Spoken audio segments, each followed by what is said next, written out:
Boa tarde a todos. Essa é a nossa segunda live aqui na página, né? Com o tema Engravidei na Pandemia e agora? Esse projeto ele recebe patrocínio, né? Da Secretaria de Cultura e Economia Criativa do Governo do Estado do Rio de Janeiro, através do edital Cultura Presente nas Redes, né? Hoje na nossa live a gente vai falar um pouco sobre essa questão da gravidez, né, na pandemia, e como foi para uma grande amiga minha, uma querida, Ingrid. E aí a gente vai chamar ela aqui agora para conversar um pouco com a gente, né? Vamos lá.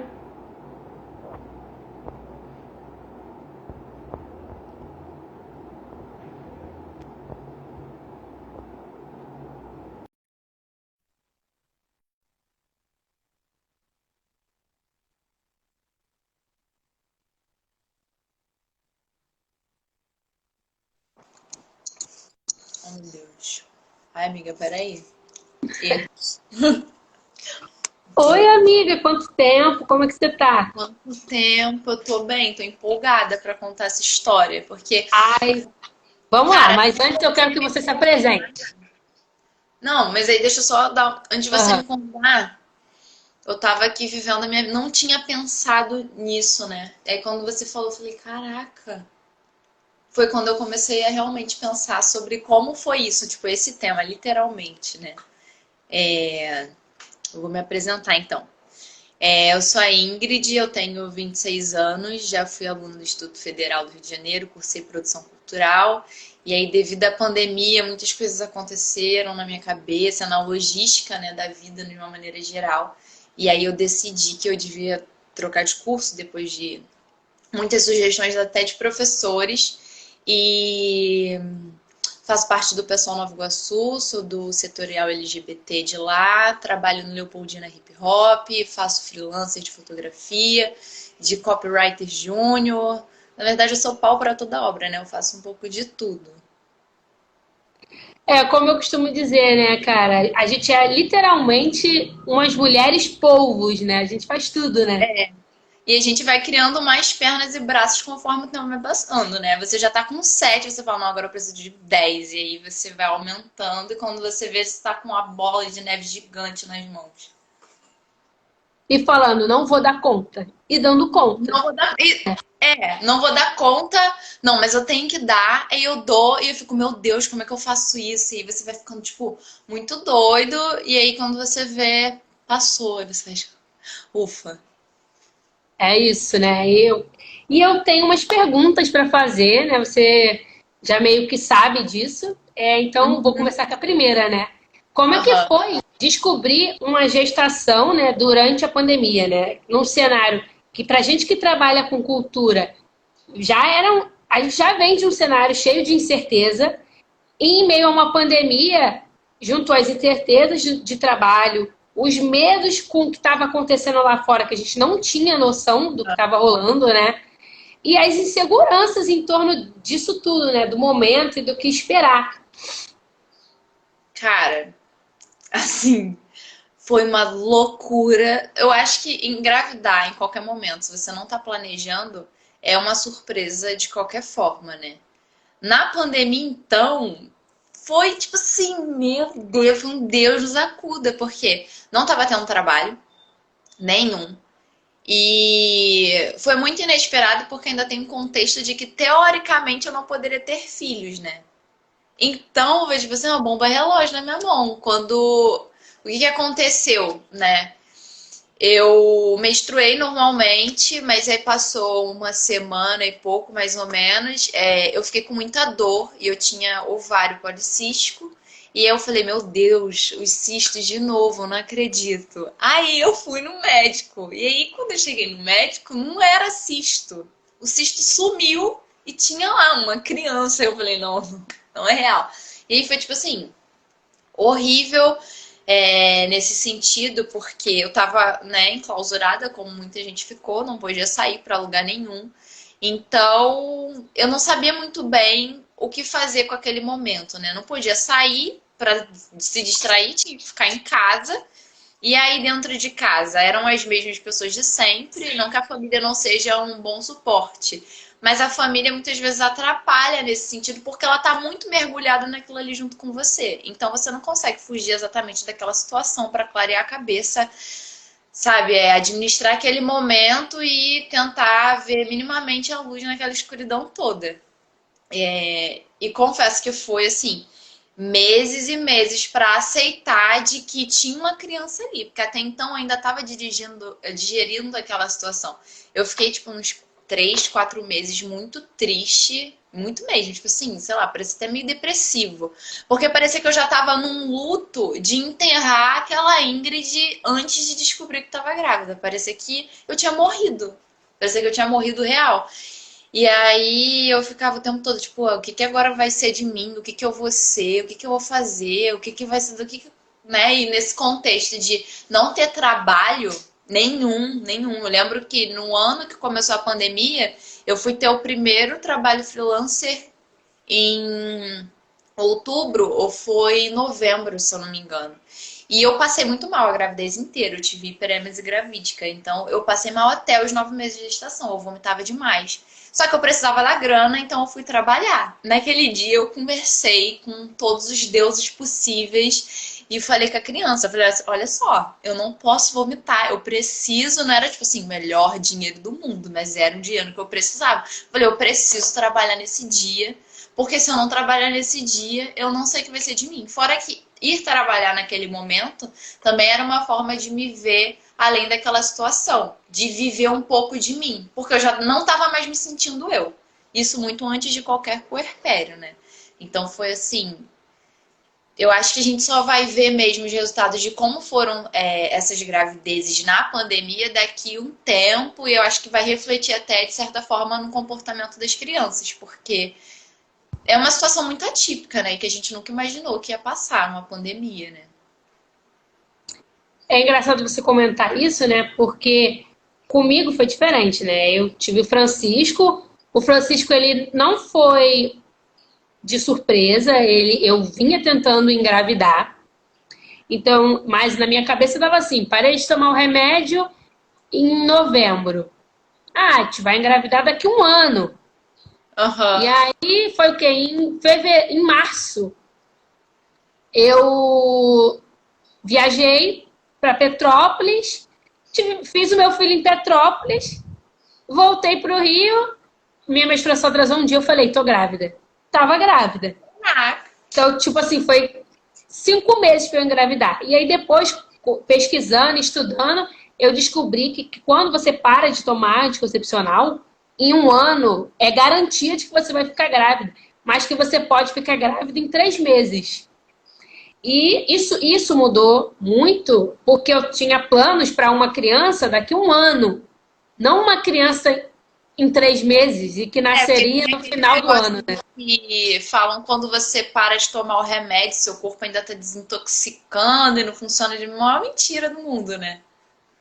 Exatamente. E aí eu não tive esse impacto de durante a gravidez, cara, como é que vai ser amanhã, o que vai acontecer comigo, como eu vou existir, né, depois dessa criança. Eu não pensei em nada disso, até porque na minha cabeça, inocente, eu acreditava que, não, nada vai mudar, eu vou conseguir ir para a faculdade, vou fazer, na época eu ainda era do PET, né, eu ainda era bolsista do PET, e aí eu falei, vou continuar no PET até conseguir um estágio, a criança vai para a creche pública, num tempo integral, vai ficar lá. E aí foi. Nasceu, eu tirei 4 meses de licença. Quando voltei para a faculdade, ele ainda, em 4 meses, a gente sabe que a criança ainda está mamando. Eu levava ele para a faculdade Eu lembro. e, e continuei no PET. Só que deu, tipo assim, deu um mês que eu tinha voltado e ele já estava dando indícios de que ele queria engatinhar. E aí eu falei, e aí? Não dá para levar essa criança para um ambiente da faculdade e ele não tem espaço para ele engatinhar, não tem espaço limpo para ele fazer isso, né? E aí foi quando eu parei uma coisa, a primeira parte da minha vida parou, que foi quando eu tive que sair do PET.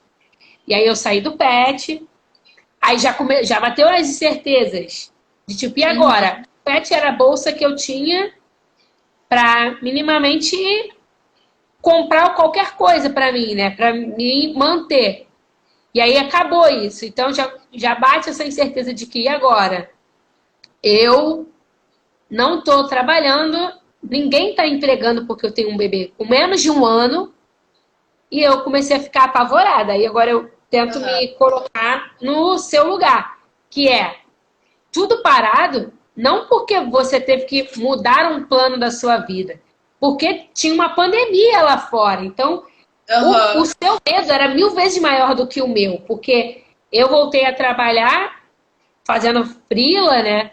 De fato, quando ele completou 2 anos. Foi quando eu consegui voltar mesmo. Então, e aí, se eu não tivesse... Se eu não tivesse uma rede de apoio, se eu não tivesse pais e, na época, um companheiro para não deixar faltar nada. Se eu fosse só eu sozinha, como que ia... Como é que a gente ia comer? Como é que a gente ia viver? Sabe, eu acho que a gente tá... Porque eu sou autônoma, não tinha como trabalhar e eu passei mal pra caraca. Então, por mais se surgissem trabalhos antes, eu também nem ia me dispor aí, mesmo que eu precisasse da grana, porque como o Covid tava, tipo assim, na máxima dele, teve aquele acometimento que estava acontecendo com grávidas, que elas estavam indo a óbito, e alguns fetos também, que estava causando uma hemorragia na placenta, um negócio assim surreal.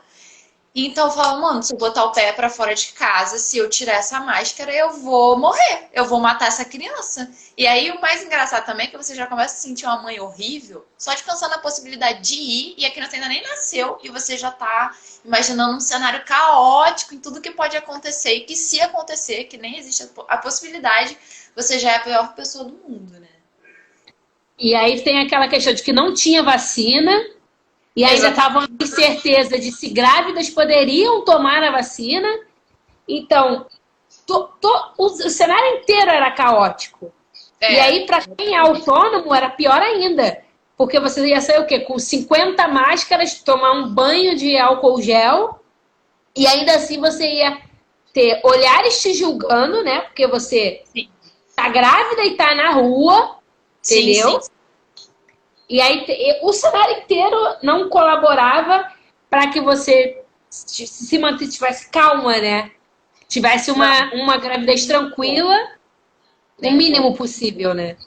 Não, eu sou uma pessoa muito tranquila e normalmente eu sou muito animada. Só que a gravidez me transformou num bicho que eu não conhecia. Eu jurava que eu ia ficar, tipo assim, apesar de todo o mal-estar e de toda a situação, né, inclusive pandêmica, eu achei que ia ser tranquilo. Mas eu virei o cão chupando manga. Então, qualquer situação que normalmente na gravidez já estressaria uma pessoa, pra mim era 1000 vezes pior. Eu virei uma bomba relógio. Tipo, qualquer coisa que alguém falasse comigo que fugisse do meu controle ou que eu achasse idiota, pois não ser idiota, mas que eu achasse, eu já tava xingando a pessoa de todos os nomes possíveis na minha cabeça, se eu não pudesse xingar ela. O pai da minha filha, eu xingava ele abertamente. Eu xinguei ele de tudo quanto é nome, mandei ele pra tudo quanto é lugar.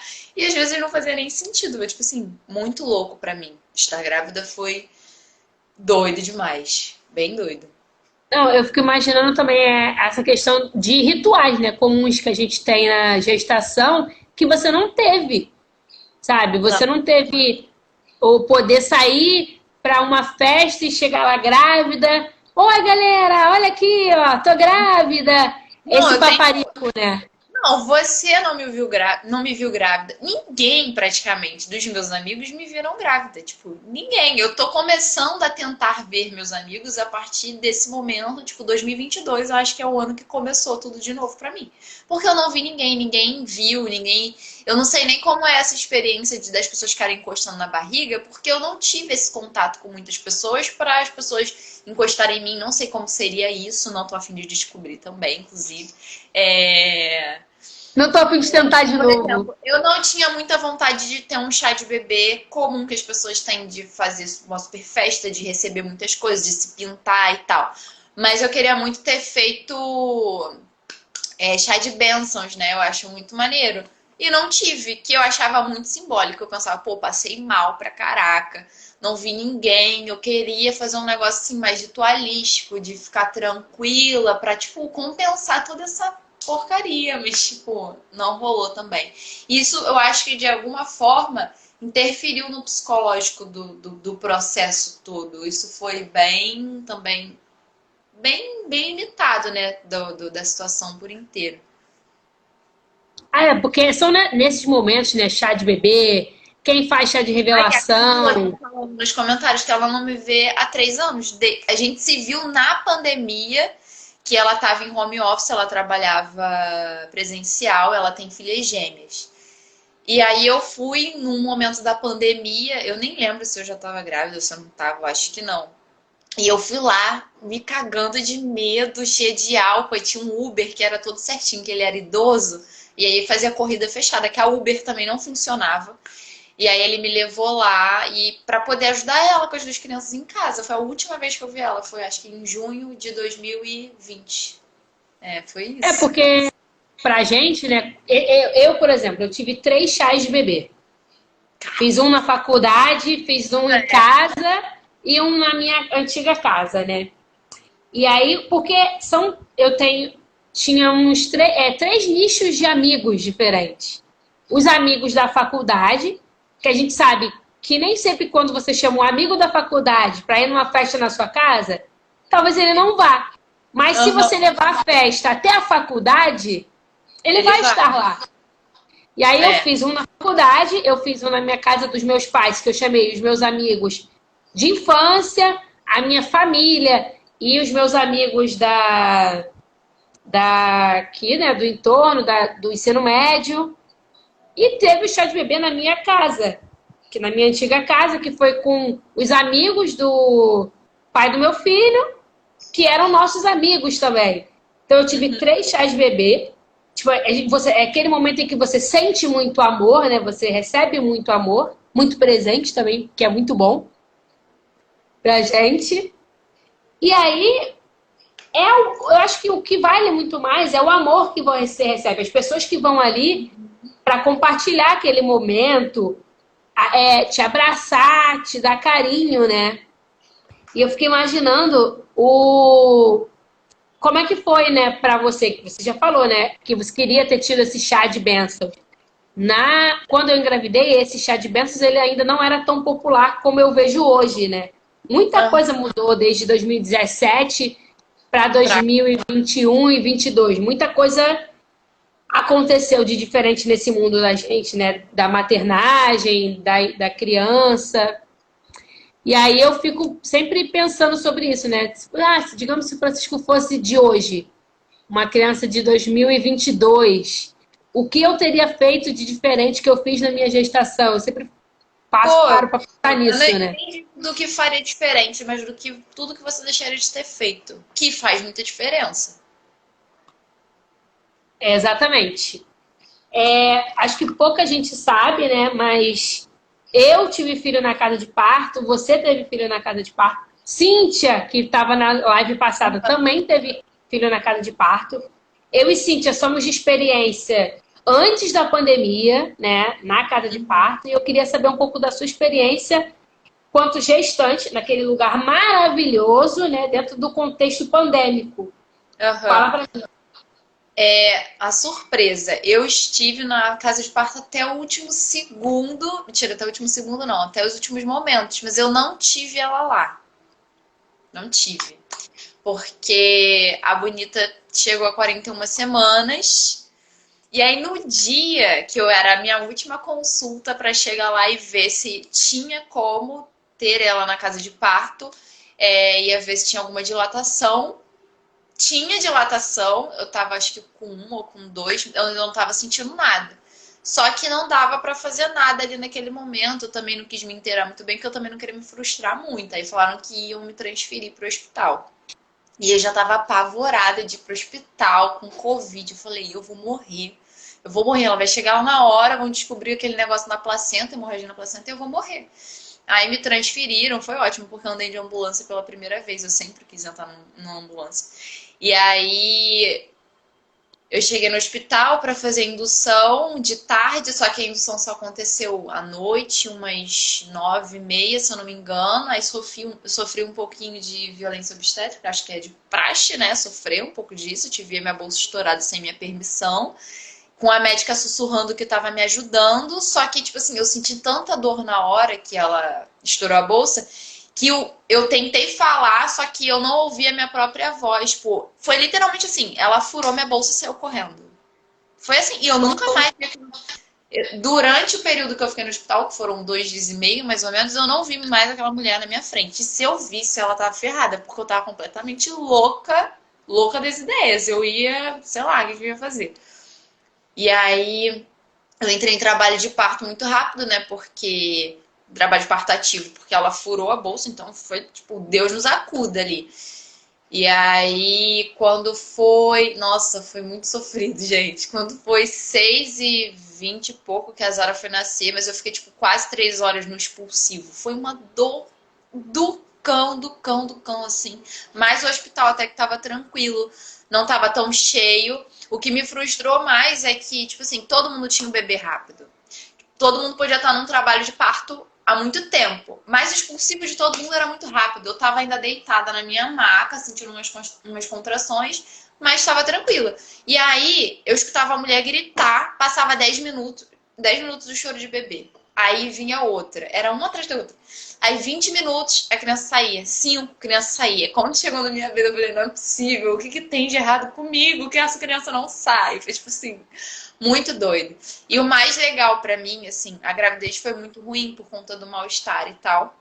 E de estar trancada. Mas no momento que ela nasceu, as coisas já estavam mais tranquilas, mas ainda assim eu tinha medo. Foi que a gravidez toda eu me preparei. Eu me preparei, não. Era a única coisa que eu tinha certeza que pra mim ia ser ótimo, independente de como fosse, era o parto.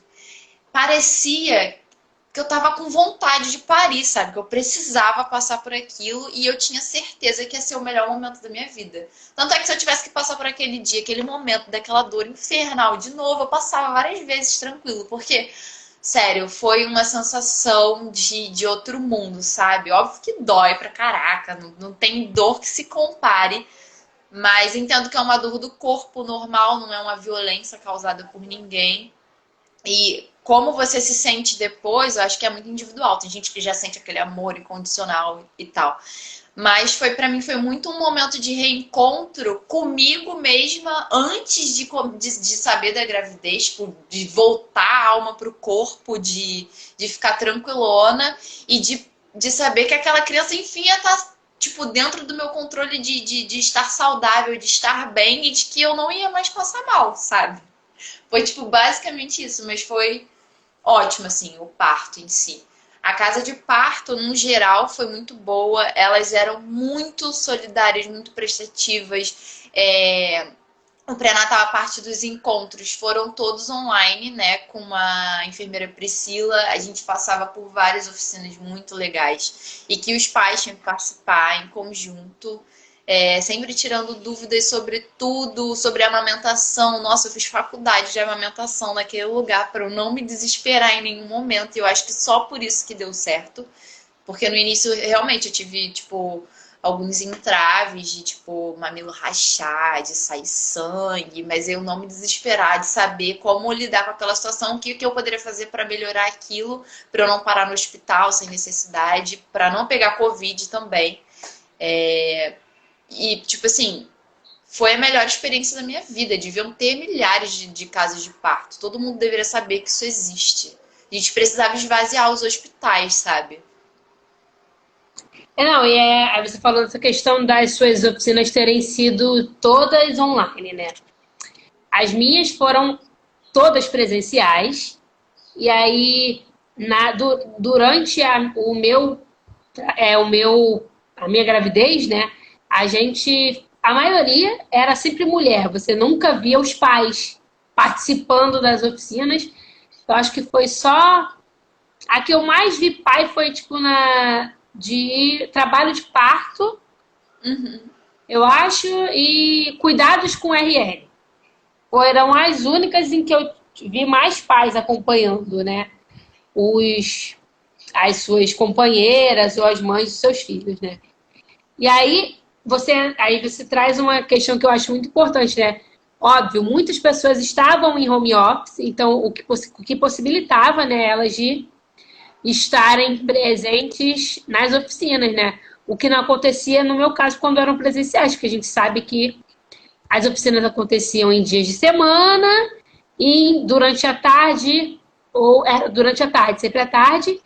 Então, tipo, não tinha como, sabe? Quem trabalha muitas vezes tem dificuldade de estar ali presente, né? Eu acho que Uhum. uma coisa boa desse acolhimento delas ter sido online é que muito mais gente participou, né? Pôde participar. Sim. E Inclusive, as eu acho oficinas saíram do dia de semana, elas foram para o sábado e domingo.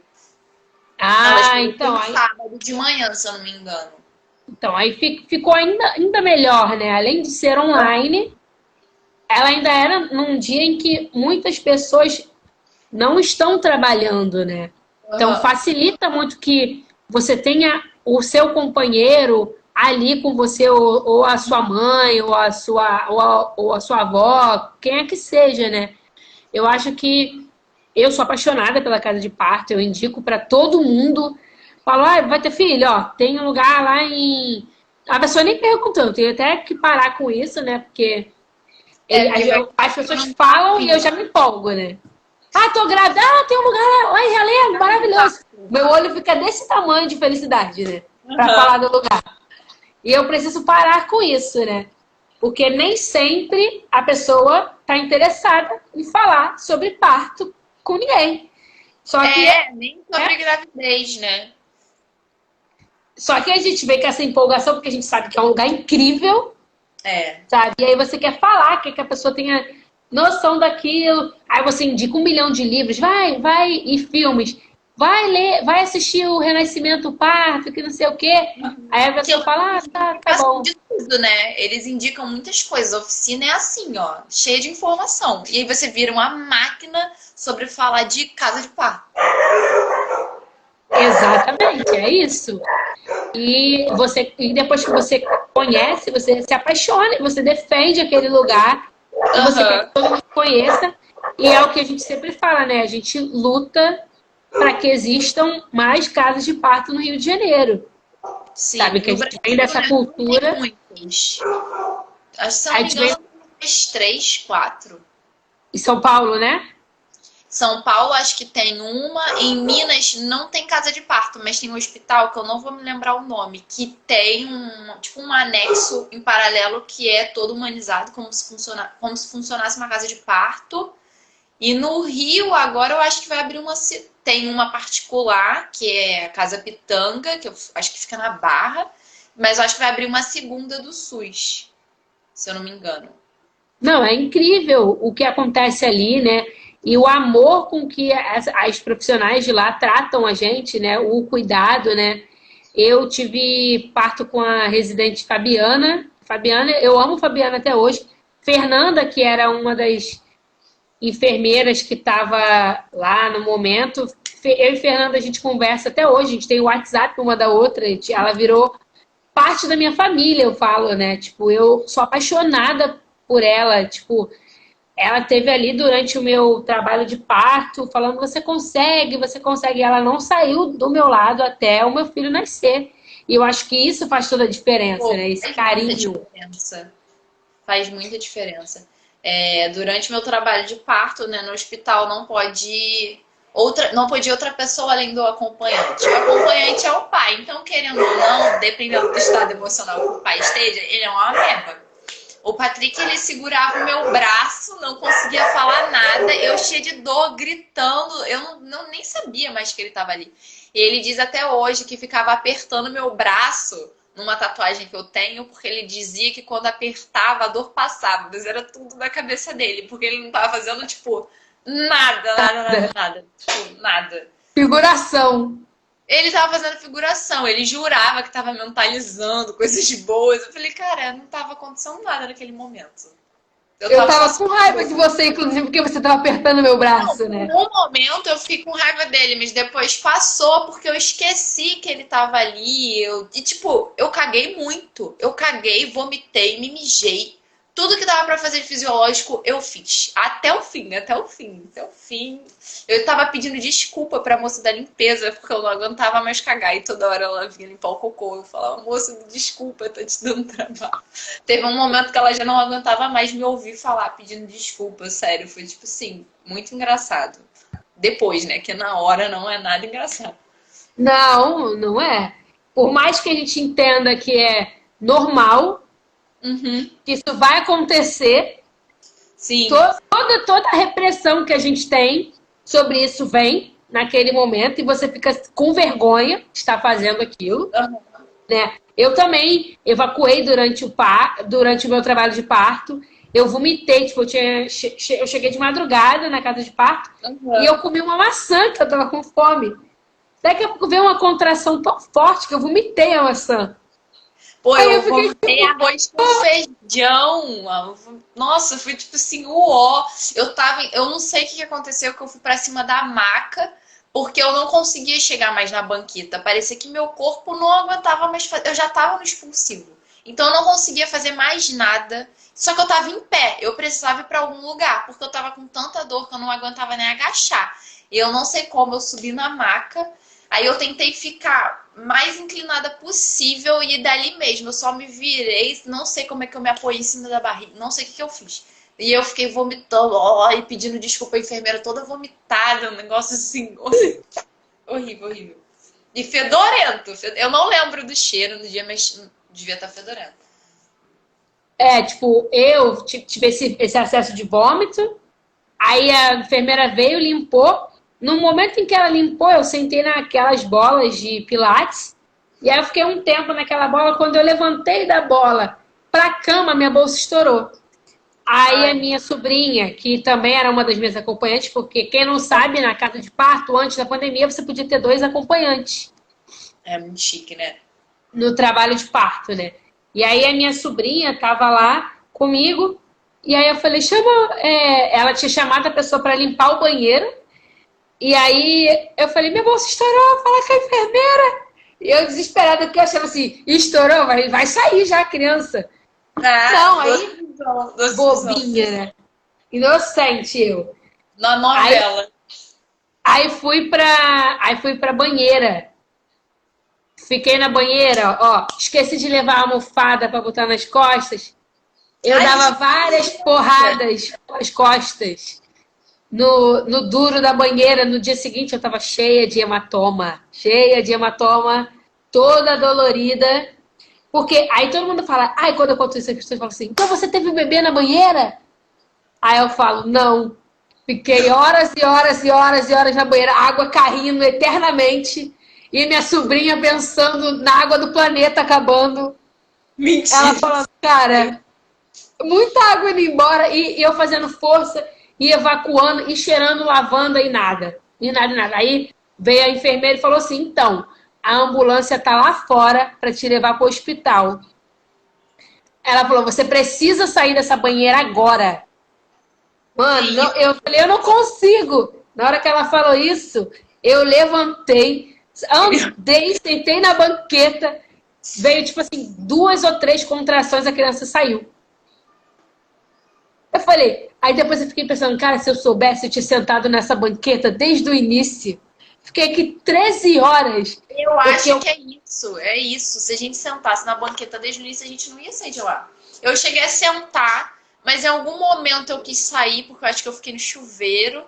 E o chuveiro era a única coisa que me aliviava, porque no hospital não tinha banheiro, só tinha a bola de pilates e o chuveiro gigante. Só que a banqueta era tudo que eu precisava. E eu não consegui chegar até ela, né? E eu falo, gente, banqueta é a coisa mais maravilhosa que já inventaram. Já inventaram. Porque o pai do meu filho foi quem pegou ele junto com a enfermeira. Então, Aham. esse é um momento incrível. E a minha sobrinha estava me dando apoio nas costas, ele na minha frente.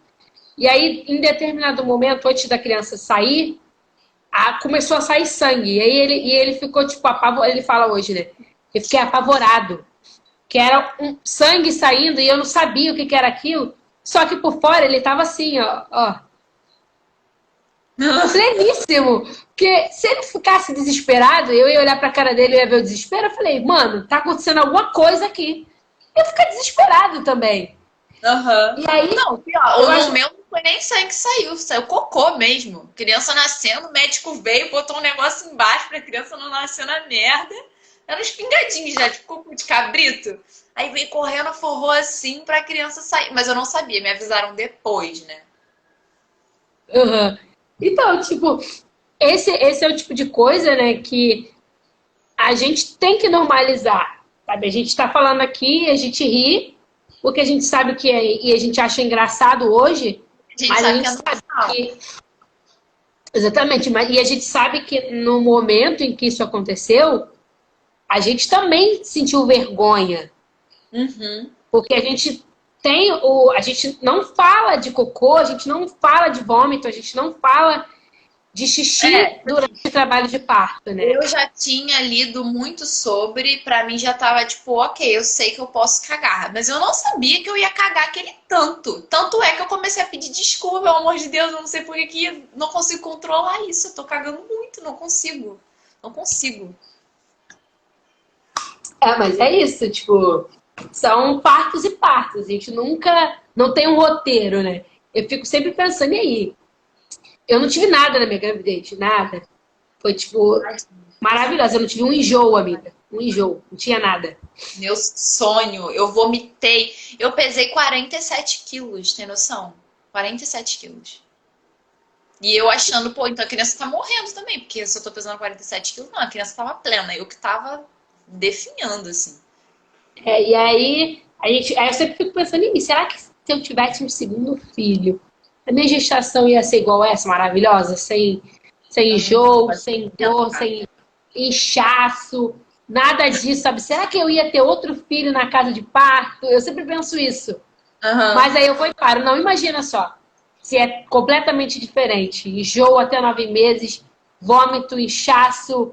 Eu não consegui ter filho na casa Eu de digo que, parto. tipo, ter passado tão mal assim foi o meu maior anticoncepcional. Anticoncepcional que eu vou levar pra vida.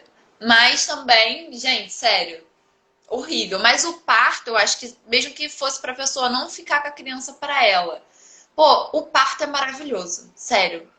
É, parece coisa de doido, mas assim, o parto pra mim é o suprassumo da maternidade. Ele é a melhor coisa. É literalmente tipo um portal que você é jogada pra fora. Tipo, você não tem escolha. Você vai ser botada pra fora agora. E você vai. Nossa, eu gritei horrores. Teve uma hora que eu não tinha mais voz. Eu tava tipo, ficando rouca, mas o meu corpo pedia pra eu gritar e eu ficava.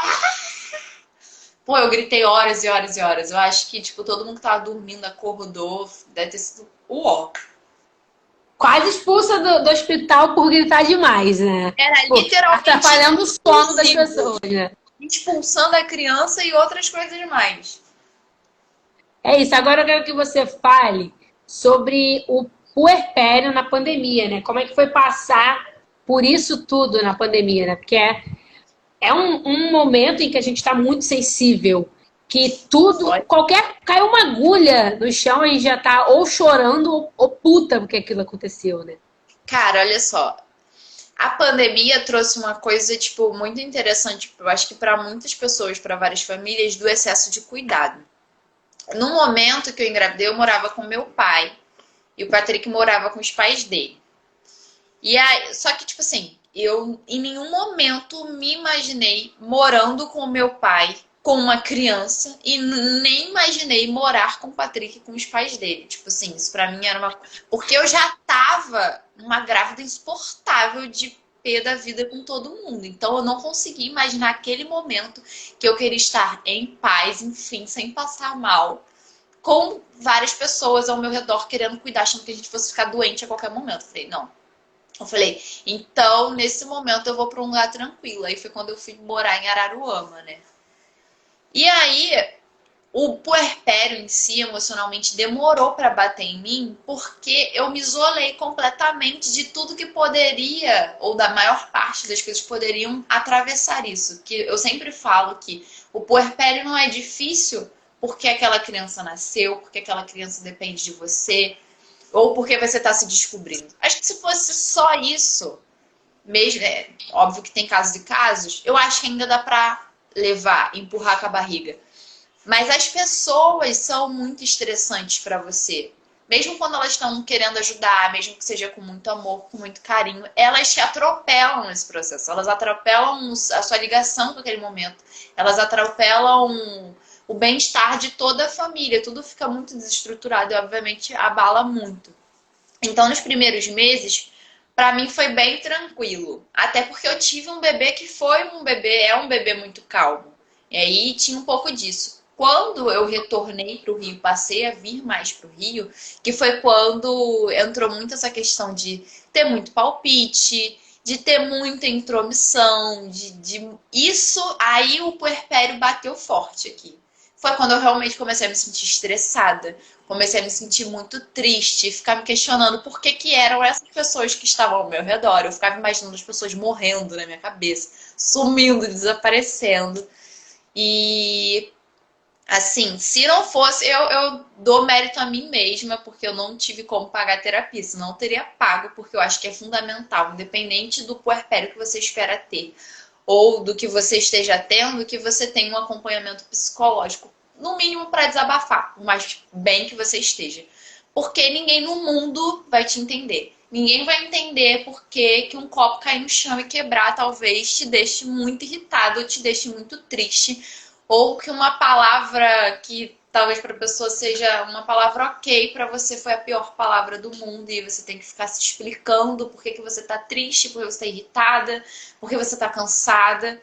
E aí foi quando o puerpério bateu firme para mim. Foi quando eu estive ao redor de todo mundo. Compreendo, obrigado, gente, por toda ajuda, ou por tentativas de ajuda, porque a maior parte do tempo eu não deixei me ajudarem, porque as pessoas estavam com esse excesso de cuidado, as pessoas já tinham isso com bebês, achava que tudo ia ficar doente, que tem que ficar com meia, com luva. Eu fui uma pessoa que não botei meia, não botava luva. Se o vento tivesse fresco, né, não muito quente, mas tivesse um calorzão, eu deixava a criança sem camisa. Então, no início, para mim foi muito bom, porque eu vivi a maternidade no início da forma que eu queria. Eu queria experimentar o que funcionava e o que não funcionava sem ter pessoas controlando aquilo, me deixando à flor da pele. Mas depois não teve como escapar, né? E aí eu fiquei tendo que lidar com essas emoções das pessoas achando que a criança poderia ficar doente, pegar Covid e morrer do nada, ou eu, com as coisas que estavam acontecendo comigo, que era alheio ao cuidado das pessoas, né? Que era aquele meu momento de viver aquilo, né? Aquela vez com aquela criança, com aquele ser humano que estava se descobrindo gente, né? Não, é bem complicado, né? O meu foi um puerpério de... Eu passei um mês na casa da minha mãe. E depois depois eu me mudei para até então onde era a minha casa. Aí aqui na minha mãe eu contava com a minha mãe, a minha irmã, que a minha irmã foi assim maravilhosa porque eu não parei a faculdade, eu continuei estudando e eu tava final de período, então eu tinha um monte de trabalho para entregar. E aí eu precisava estudar e terminar alguns trabalhos, e aí a minha irmã ficou com meu filho com uma semana, ele dormiu na casa dela para eu poder fazer os trabalhos. Só que era eu queria dormir, mas eu não podia dormir porque eu tinha trabalho para fazer, então tive que me dividir, né? Então eu fazia os trabalhos e aí acabava o mais rápido possível para poder dormir 2, 3 horas para poder pegar ele com a minha irmã. E aí foi quando eu ainda morando aqui, a minha amamentação ela não tinha deslanchado ainda. E aí a gente comprou uma lata de Aptamil e aí a gente dava Aptamil para ele junto com o peito, né? E aí depois, quando eu saí, que eu fui para minha casa, na minha casa na época, a minha amamentação deslanchou completamente. Só que aí gerou outro ponto do meu puerpério, né? Que foi a questão da solidão, porque aqui na casa dos meus pais, né? A gente tem meu pai, tem minha mãe, tem minha sobrinha, minha irmã. Tem sempre muita gente aqui. E aí, quando cheguei lá na minha casa na Tijuca, não tinha ninguém. Era era eu e o pai do meu filho. E aí eu ficava o dia inteiro sozinha com a criança, quando ele estava trabalhando.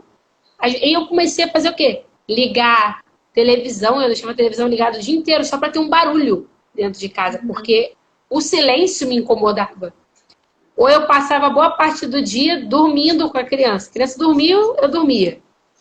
Ela estava o tempo, se ela dormisse o dia inteiro, eu ia dormir o dia todo. Só que meu filho sempre foi muito ruim de dormir. Muito ruim. Eu falo para todo mundo, gente, eu passei o primeiro mês dele com ele dormindo 2 horas no final da manhã e 2 horas no início da noite. E ele é sagitariano, né? Vou enfiar o signo aqui para poder justificar. É isso, entendeu? E eu ficava tipo, cara, a privação de sono aqui na casa dos meus pais, acho que privação de sono. E a questão da amamentação, para mim foi muito complicada. Porque a minha mãe, ela nunca amamentou nenhum filho. Então ela falava, não, ele tá chorando de fome, dá uma mamadeira, dá uma mamadeira, dá uma mamadeira. O tempo todo era isso, dá uma mamadeira, dá uma mamadeira. Só que eu queria amamentar, entendeu? Eu queria amamentar. E aí os meus problemas com a amamentação não foram pega, por exemplo. A minha pega estava certa desde sempre. O que me incomodou e o que machucou não chegou nem a machucar, era mais o contato da boca com o bico do peito, que isso assou muito a minha mama, né? Então aí passou esse período, aí eu comecei aí ele fez uns 2 meses, eu comecei já a ter mais confiança para sair no shopping sozinha com ele, aí eu ia para Cine Materna, já ia para Cine Materna, então meu sonho. Cara, tem acho que em Nova Iguaçu e tá rolando agora em vários shoppings do Rio, né?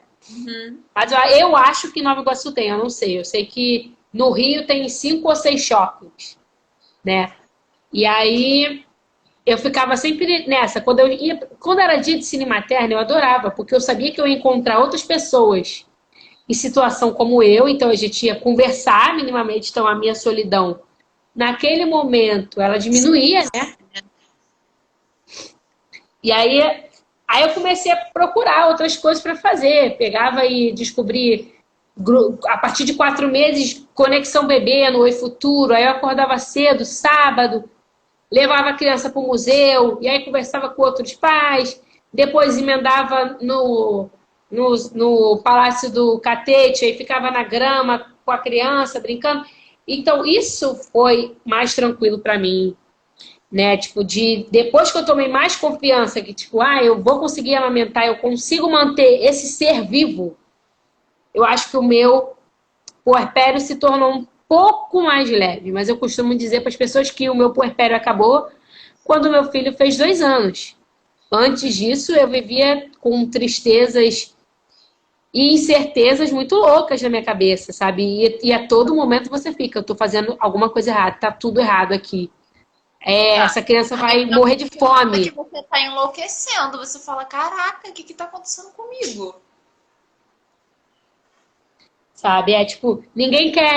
E você quer voltar a trabalhar e ninguém quer te chamar para trabalhar em nenhum lugar, porque não sabe com quem você vai deixar a criança, sabe? Tipo, gente, me chama que depois a gente vê isso.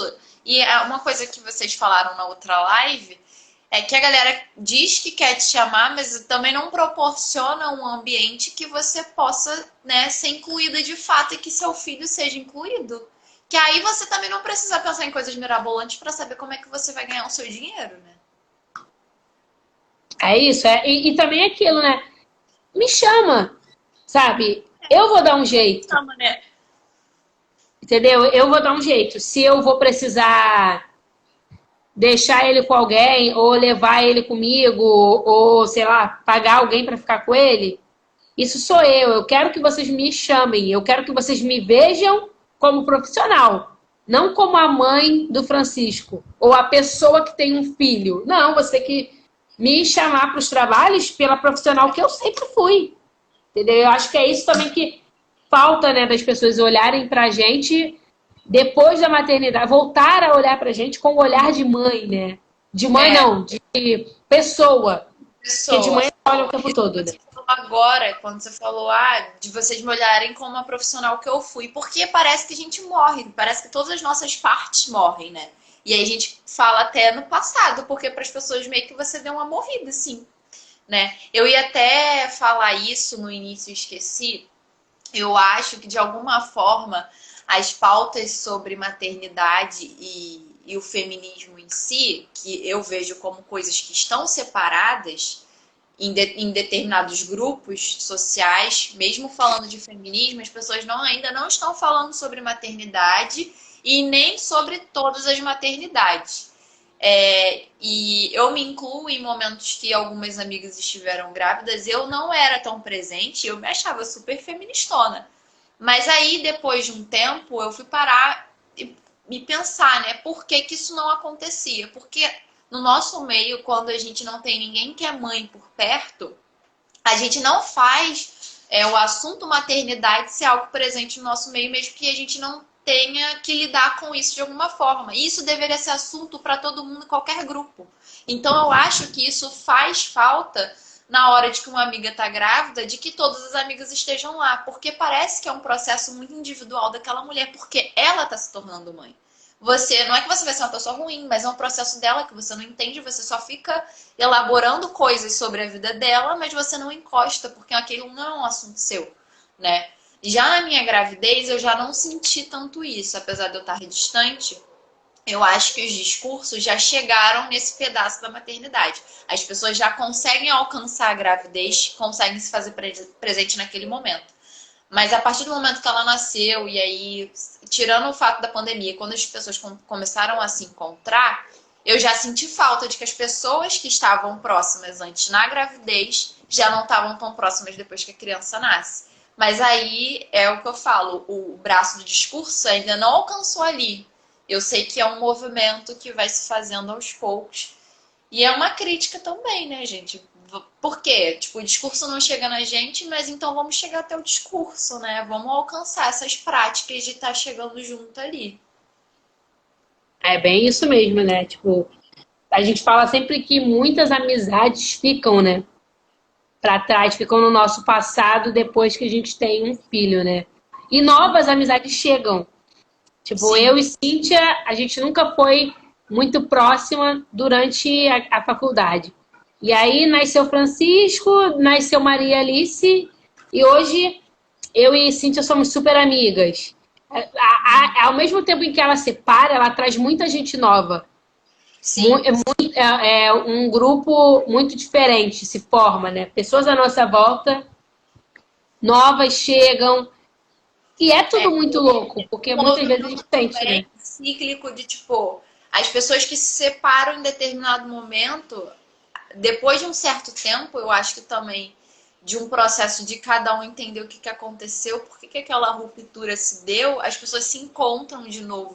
Óbvio que não vai se reencontrar todas as pessoas, mas uma galera volta de novo e faz até uma meia-culpa e tal. É muito doido esse movimento que gira em torno da maternidade, né? E é importante se pensar isso, porque pensando nisso, a gente entende também do papel social das pessoas à nossa volta na sociabilização da sociabilidade daquela criança, daquele ser, daquela mãe que nasceu, né? Que não é só mãe também. É muito doido pensar nisso. Eu acho que quando a gente pensa dessa forma, com esses braços, com essas correntes, a gente consegue caminhar junto para que exista uma rede de apoio saudável, porque ainda tem isso. Ah, você tem rede de apoio? Tenho, mas não é a melhor. Não é a que eu precisava. Que às vezes a rede de apoio passa a ser a rede de desapoio, né? É isso. É isso. Agora eu tenho uma brincadeira para fazer com você, né? Ai, Que é se você pudesse fazer um pedido para cada uma dessas pessoas que eu vou citar, ou instituições, o que você pediria, né? A primeira é o governo. O que você pediria ao governo se você pudesse? para esse governo? Caraca, o que eu vou pedir para esse governo? Não sei. Deixa eu ver. É difícil, porque nada que eu vou pedir para ele, ele vai me dar, né? Mas. Pode ser para os futuros, os que vierem, Vamos sabe? lá. O que eu pediria? Difícil, porque é tanta coisa que a gente precisa que eu não sei nem o que pedir. Mas acesso, né? Tipo, acessos. Seja eles qual for, eu acho que a gente tem muita falta de acessar coisas. Acessar água, acessibilidade por si só de locomoção na cidade, acessibilidade de empregos. Não só promover que abram vagas de emprego, mas essas vagas de emprego são para quem? É para todos mesmo? Ou, né? Tipo, porque abriu e aí? Quem que tá indo lá, né? Para essas vagas? Acesso à creche, acesso ao lazer, né? Acesso à internet, que é muito importante. Tem muita gente aí romantizando.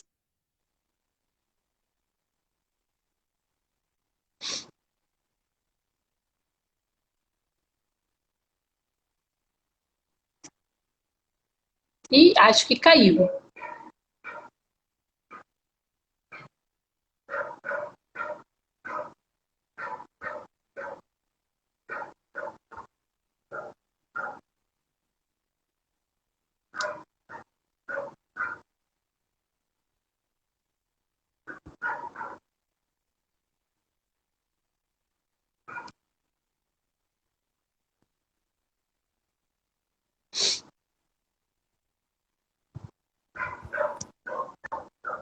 Pronto, peraí, deixa eu virar. Oh, meu Deus, virei. Voltou. Travou o outro telefone, voltou. Mas eu estava falando de acesso. Eu acho que é acesso de maneira geral, porque historicamente falando, a gente não tem acesso ainda às coisas. Em algum momento a gente teve, mas isso foi quebrado, né? E esse governo tirou o mínimo de acesso que a gente tinha, morreu, né? Não existe mais. A outra é a família ou a rede de apoio. Para escolher, Você pode pedir alguma coisa para ou sua família ou sua rede de apoio, né? sim. Deixa eu pensar. Tem que pensar bem nessa, né? Eu acho que eu pediria. hum, eu acho que mais compreensão no sentido de ouvir mais e falar menos, né? Porque as pessoas sempre estão num lugar de querer ajudar, mas elas querem chegar antes do pedido de ajuda. Elas chegam com mil soluções que você nem pediu e que nem é necessário, porque elas não estão prontas para te ouvir, elas estão prontas para te entregar coisas que nem sabem se você quer. E também, muitas vezes, não estão interessadas se você quer aquilo, né? Querem te enfiar algo que elas acham que é o melhor. E não é assim. Se você quer apoiar de alguma forma, não é dessa forma que você vai conseguir apoio. Ao pai da criança. Essa é boa. Putz, nascer de novo. Mentira, deixa eu ver. Eu acho que. É porque é complicado falar, né, de homens, principalmente homens cisgêneros, brancos. É complicado. O pai da criança. Eu acho que. Caraca, do pai da criança é muito mais difícil. Porque não quero, tipo, ser muito redundante, é o que se pede aos homens, né? Mas especificamente ao pai da criança, ao pai desta criança, né? Eu acho que mais disponibilidade, né? Inclusive, eu falei disso hoje, eu sempre penso nisso. As mães sempre estão disponíveis, estão 24 horas on. Tipo, não importa o que aconteça, você sempre vai estar disponível para dar um jeito, para fazer alguma coisa e que inclua a criança. E, tipo, e se não tiver como deixar a criança com outra pessoa, por exemplo, para fazer essa live, né? Foi meio que um Deus nos acuda aqui, né? Mas eu falei, meu amor, se eu dou um jeito 24 horas por dia, 7 dias por semana, você vai dar um jeito agora por 1 hora, fique tranquilo, que ele tem ansiedade, né? Eu falei assim, você vai dar o seu jeito. Eu dou o meu jeito, você vai dar o seu. E aí eu fechei a porta aqui e aí acabou. Tá dando o jeito dele. O que, que ele tá fazendo? O E a criança? O que você pediria à criança? que eu pediria à criança, tadinha, não um anjo, deixa eu ver. Cara, o que eu pediria à criança? Eu acho que Pô, complicado. O que que eu vou pedir pra criança? Nada, tadinha. Ah, pô, essa é a mais difícil, cara. Essa é a mais difícil. O que que eu vou pedir pra criança? Eu sempre peço noite de sono. Caraca, eu acho que eu vou pedir pra ela desmamar à noite, então. Eu vou pedir isso. Por favor, desmame à noite, não aguento mais. E ela nem mama mais, tipo assim, não faz mais sucção nutritiva, ela só fica lá, mamar. E aí eu não durmo, né? Há 1 ano e 1 mês vai fazer que eu não durmo direito. Durmo direito não, né? Não durmo. Se eu durmo 2 horas seguidas, eu tenho que dar graças a Deus. Agora eu quero que você indique um livro, um programa, um filme, um podcast, um evento, qualquer coisa. Para você, Pô, para outras mães ou para mães com para fazerem com criança. Esse é o momento livre. Só me tá. Então indica. eu vou indicar duas coisas. Eu vou indicar uma série de This Is Us, eu não sei se vocês já viram. Fala, né, sobre cotidiano, sobre família. É um recorte muito específico, porque ela tem um filho que é adotado, os outros são gêmeos, enfim, todo o contexto. Mas é muito interessante a forma que a série apresenta a narrativa de exatamente todo mundo da família. A narrativa dos filhos, a visão que eles têm dos pais, das situações que ele tem dos pais, quanto dos pais com os filhos, sobre o maternar daquela mãe. Eu acho irada essa série. E é ótima pra chorar e colocar todas as lágrimas que você não chorou a sua vida pra fora. Jesus. E a outra dica é uma dica, assim, super de mãe mesmo, porque muitas mães ficam muito dentro de casa, tipo, presas. Mano, mulher, quando você vê que tu não tá aguentando e que você acha que não pode sair de casa com aquela criança, minha filha, coloca ela no sling, no carrinho, vai com Deus. Escolhe um lugar tranquilo, sei lá, Quinta da Boa Vista, Aterro do Flamengo, a pracinha perto de casa, sua rua, rua com sombra. Coloca um fone de ouvido, uma música ou não, vai olhar o céu, esquece essas pessoas ao seu redor, tudo vai dar uma volta, que até a criança se distrai e é um momento de paz. Pô, eu fiz muito isso, eu faço isso até hoje.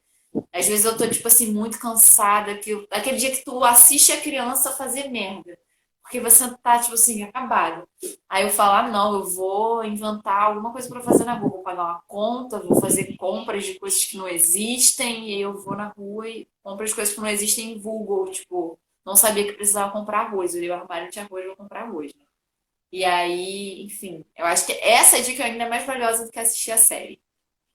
Sair para dar uma volta. Vai sair para dar uma volta, vai ver É, saiu, gente. vai viver, vai viver. É isso. Agora é o momento em que eu deixo você livre para desabafar. Desabafa, amigo. Putz, caracas, se eu não chorar, né? Pode chorar também, a gente chora junto, é isso. Pô, tanta coisa pra desabafar, mano, mas sei lá, ia fazer isso aqui de sessão de terapia, né? É, eu ia desabafar, mas, tipo, também é um conselho para as pessoas, e não deixa de ser um desabafo também. Isso que eu falei de que eu fui para longe porque eu queria viver essa liberdade de poder cuidar da minha filha da maneira que eu achava melhor, de descobrir, de deixar ela chorando até eu acertar o que que era, não ter ninguém, tipo, ali em cima. Porque eu fui uma pessoa que foi criada em cima de muita expectativa, de muito controle que foi disfarçado de liberdade, de certa forma, né? Então, muitas coisas eu deixei de viver porque eu estava sob essa pressão desde pequena, né? Então, aquele momento foi um momento que eu falei, cara, isso não pode estar me rondando nesse momento. Eu preciso estar livre, eu preciso criar uma criança feliz, né? E eu tô cercada de pessoas dos dois lados que são muito apegadas e muito, como é que eu falo? Muito cuidadosas, exageradamente, que gostam de colocar todo mundo que está próximo numa bolha. E eu tenho pavor disso. Eu já fui criada assim, mas eu sou super sagitariana. Então, mesmo que eu não fosse criada assim, eu ia fugir disso de qualquer forma, porque eu detesto isso.